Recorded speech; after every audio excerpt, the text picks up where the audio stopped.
بسم اللہ الرحمن الرحیم۔ السلام علیکم ڈیئر اسٹوڈنٹس، کیسے ہیں آپ سب لوگ؟ امید ہے خیر خیریت سے ہوں گے۔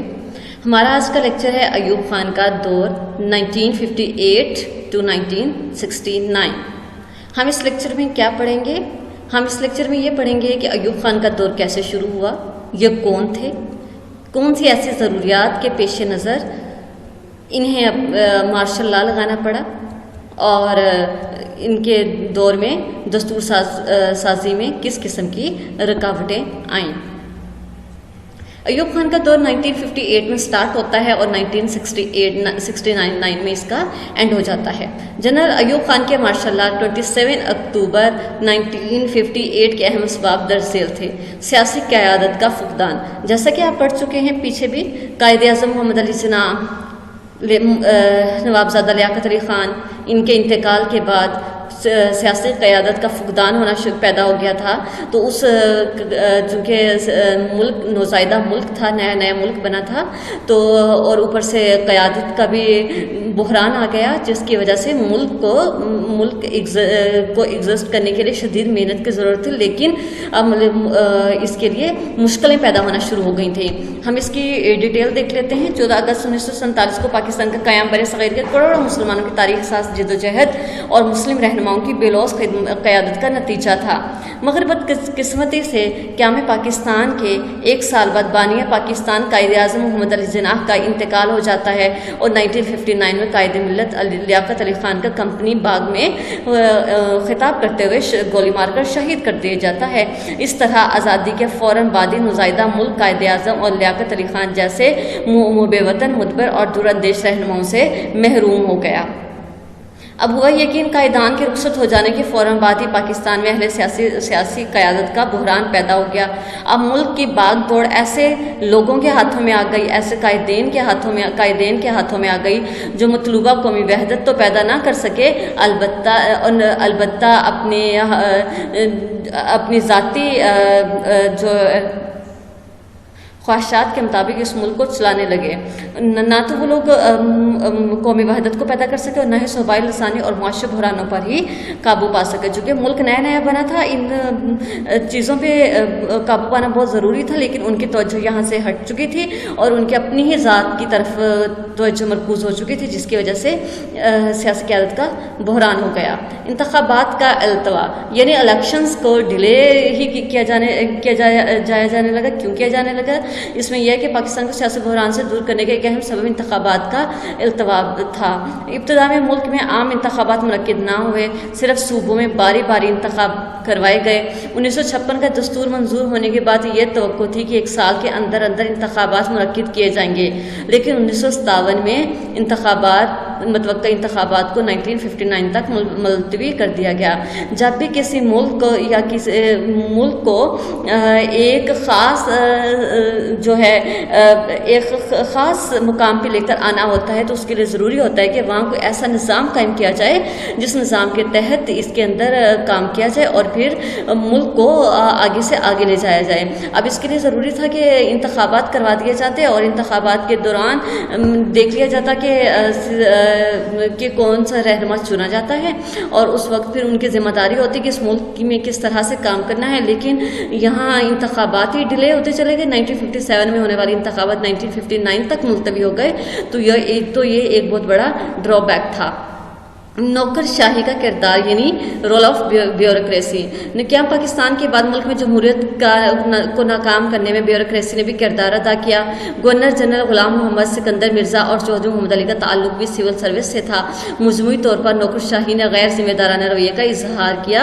حقیقت یہ تھی کہ سول سروس میں جو لوگ زیادہ بااثر تھے، ان کے دلوں میں اقتدار کی ہوس نے جنم لیا۔ اس صورتحال نے مارشل لا کا راستہ ہموار کر دیا، یعنی پھر وہی بات کہ انہوں نے غیر ذمہ داری کا مظاہرہ کرتے ہوئے ملک کو پستی کی طرف دھکیلنا شروع کیا، نہ کہ اس میں اس طرح سے اسٹرگل کرتے، اس طرح سے کوئی کام کرتے کہ ملک آگے جاتا، بجائے اس کے انہوں نے اس میں بھی نوکرشاہی، انہوں نے اس میں بھی اپنا جمہوریت کو ناکام بنانے میں ایک ایسا کردار ادا کیا کہ ملک پھر پستی کی طرف ہی جانا شروع ہو گیا۔ پارلیمانی نظام کی ناکامی 14 اگست 1947 سے لے کر 17 اکتوبر 1958 تک پاکستان میں पार्लिमानी निज़ाम राइज हुआ, पहले 11 वर्षों में ये निज़ाम मुकम्मल तौर पर नाकाम हो गया। 11 वर्ष बहुत बड़ा टाइम होता है, बहुत बड़ा ड्यूरेशन होता है। इतना अरसा एक निज़ाम की नाकामी ये बहुत बड़ा ड्रॉबैक था।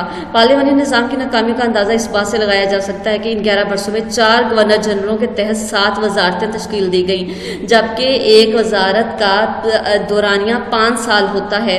अब यहाँ 11 साल की बात है, 11 साल के अंदर 4 गवर्नर जनरल के तहत 7 वजारतें जब तश्कील दे दी जाती हैं तो यहीं से अंदाज़ा लगा लिया जाए कि सियासी क़यादत का किस कदर फुकदान था।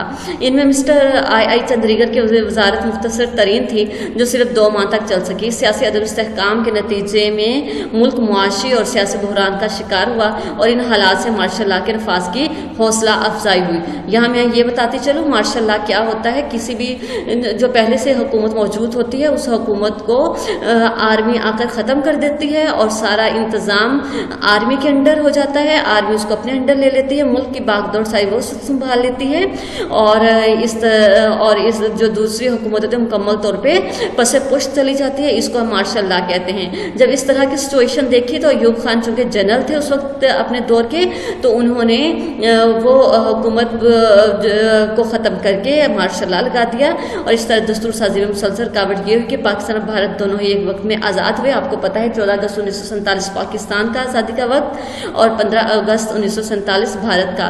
तो भारत अपना दस्तूर 2.5 साल में तैयार कर लिया। ये इनके लिए बहुत बड़ी अचीवमेंट थे। लेकिन पाकिस्तान ने क्या किया, पाकिस्तान के जो सियासतदान थे वो इस अहम मसले को लटकाते रहे और आखिरकार ऐसे सूरत हाल पैदा हो गई कि मार्शल लॉ लगाना पड़ गया, मार्शल लॉ की ज़रूरत महसूस हुई। अब ये आपका जो क्वेश्चन है इसके अयूब खान का दौर, इसके अंदर हेडिंग्स बनी हुई हैं। हेडिंग हम एक दफ़ा फिर से देख लेते हैं क्या क्या था। सियासी क़यादत का फुकदान, इंतखाबात का इल्तवा, नौकरशाही का किरदार, पार्लिमानी निज़ाम की नाकामी और दस्तूर साजी में मुसलसल रुकावट। सियासी क़यादत का फुकदान में आपने ये पढ़ा कि जो अजीम रहनुमा थे उनके इंतकाल और शहादत के बाद चूँकि वैसे रहनुमा मौजूद नहीं थे और वो उस वक्त ना तो मुल्क कौम को एक कौमी वहदत एक यूनिट पर इकट्ठा कर सके और ना ही सूबाई लसानी और मुआशी बहरानों को काबू में ला सके। इंतखाबात भी डिले होते चले गए और एक लंबा अरसा लग गया। जो 57 में इंतखाबात होने थे वो 1959 तक भी मुलतवी होते चले गए और जमहूरियत को नाकाम बनाने में ब्यूरोक्रेसी ने ऐसा किरदार अदा किया कि अपने गैर जिम्मेदाराना रवैये का उन्होंने मुजाहिरा किया और अपने इक़्तिदार की हवस ने उनके दिलों में इक़्तिदार की हवस ने जन्म लिया। फिर पाली निज़ाम की नाकामी कुछ इस तरह से 11 वर्ष तक ये निज़ाम मुकम्मल तौर पर नाकाम होता चला गया और फिर 11 वर्षों में 4 गवर्नर जनरलों के तहत 7 वजारतें तश्कील दी गई और जिनमें सबसे मुख्तसर तरीन वजारत मिस्टर आई चंद्रीगर की वजारत थी और जो सिर्फ 2 माह चल सके। इसमें एक शॉर्ट क्वेश्चन यूँ भी बन सकता है कि किस वज़ीर आज़म की वजारत का दौरानिया सबसे कम था, तो यही है कि मिस्टर आई चंद्रीगर की वजारत सिर्फ 2 माह की थी। फिर दस्तूर साजी में मुसलसल रुकावट कि भारत ने तो अपना दस्तूर 2.5 साल में तैयार कर लिया लेकिन पाकिस्तान इस मसले को लटकाता ही चला गया। ये आपका लॉन्ग क्वेश्चन भी बनता है, लॉन्ग क्वेश्चन नंबर 6। आप इसको लर्न करेंगे अच्छे से। जो बात समझ में नहीं आएगी, जो पॉइंट समझ में नहीं आएगा वो मुझसे पूछ लेंगे और शॉर्ट क्वेश्चंस करेंगे। आपका लिखने का काम होगा। इसमें शॉर्ट क्वेश्चंस आपको बता दिए जाएंगे, लेक्चर के लास्ट में साथ अटैच कर दिए जाएंगे। आप उनको अपनी कॉपीज़ पे लिख लेंगे। इसके अलावा अगर कोई मुश्किल पेश आए लेक्चर में किसी बात में किसी पॉइंट में तो आप कमेंट्स में भी पूछ सकते हैं और आप उसको व्हाट्सएप ग्रुप में भी पूछ सकते हैं। अब तक के लिए इतना ही, फिर मिलेंगे नेक्स्ट लेक्चर में। तब तक के लिए अपना ख्याल रखिएगा। अल्लाह हाफिज़।